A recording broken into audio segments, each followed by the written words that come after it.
2 دن پہلے کی بات بتا رہا ہوں آپ کو، میں نے جب ٹویٹ بھی کیا تھا 3 دن پہلے، تو میں نے اس دن یہ لکھا تھا کہ پچھلے 1.5 مہینے میں روپیہ جو ہے وہ یورو کے اوپر اپریشیٹ کیا ہے، روپیہ جو ہے وہ برٹش پاؤنڈ سے اپریشیٹ کیا ہے، اور پچھلے 1.5 مہینے میں روپیہ جو ہے اس نے ین کے سامنے اپریشیٹ کیا ہے، لیکن ڈالر کے سامنے اس لیے گرا ہے کہ ڈالر سب کرنسیز کے سامنے بڑھ جائے۔ ڈالر جو ہے وہ ہسٹوریکلی اس جنریشن میں کہتے ہیں ونس ان اے جنریشن جو انکریز ہے ڈالر میں آئی ہے۔ 22 سال کا ہائی کرا ہے ڈالر نے، 20 سال میں سب سے زیادہ انٹرسٹ ریٹ انکریز کرا ہے فیڈ نے۔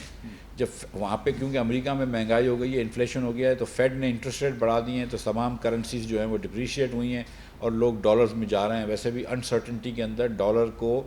پوری دنیا کا انویسٹر جو ہے وہ سیف انویسٹمنٹ سمجھتا ہے، تو ڈالر جو ہے وہ سونے کے خلاف بڑھتا ہے، ڈالر تیل کے خلاف بڑھتا ہے، ڈالر گیس کے خلاف بڑھتا ہے، ڈالر یوریا کے خلاف بڑھتا ہے، تو وہ تمام چیزیں بھی آہستہ آہستہ آپ دیکھ رہے ہیں کہ کم ہوتی جا رہی ہیں۔ اور اسی طرح پاکستانی روپیہ بھی اس کے سامنے کم ہوا ہے، لیکن اس میں کوئی ڈھکی چھپی بات نہیں ہے کہ پچھلے 2 دن میں جو روپیہ کم ہوا ہے اس کے اندر یہاں پہ کچھ سیاسی صورتحال کی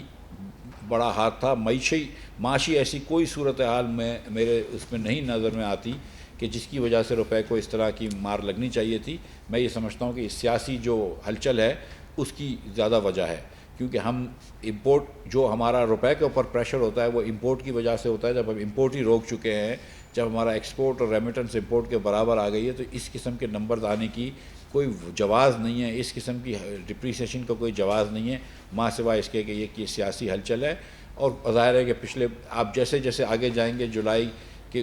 اس وقت ہم کچھ جون کی بھی پیمنٹس کر رہے ہیں، اگلے مہینے جب اگست میں جائیں گے تو صرف جولائی اور اگست کی پیمنٹس ہو رہی ہوں گی، اور پھر اگست میں بھی انشاءاللہ ہم کم کر لیں گے جب امپورٹس کو، تو پھر اگست کے بعد سے تو یہ بہت اگست کے مہینے سے جولائی کے بعد سے تو یہ بہت سب اسموتھ آؤٹ چیزیں ہو جائیں گی۔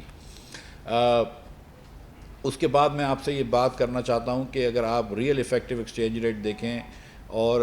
جو ریئل ڈپریسیشن دیکھیں پاکستان کی انفلیشن ایڈجسٹڈ کرنسی کی، تو اسٹیٹ بینک کے مطابق دسمبر سے اب تک صرف ہم 3% ڈپریشیٹ کیا ہے۔ یہ کل تک کی بات ہے، دسمبر سے اب تک صرف 3% ڈپریشیٹ کیا ہے انفلیشن کا حساب دیکھ کر۔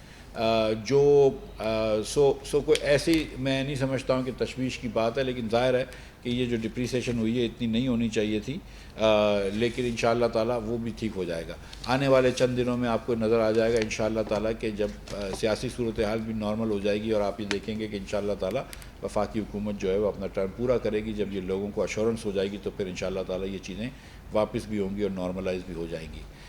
معیشت کا کیا حال ہے، اب اس پہ میں آپ کو بتا دوں، امپورٹ ایکسپورٹ کا بتا دیا، فنڈنگ گیپ کا بتا دیا، ڈالر کے بارے میں بات کر لی کہ ڈالر کی قرآن آرگینک ہے۔ معیشت کا کیا حال ہے، تو معیشت اب بھی اچھی چل رہی ہے۔ آپ نے دیکھا کہ جون کے اندر ہم نے 751 ارب روپیہ ٹیکس جمع کیا ہے، جو کہ ایک ریکارڈ تھا۔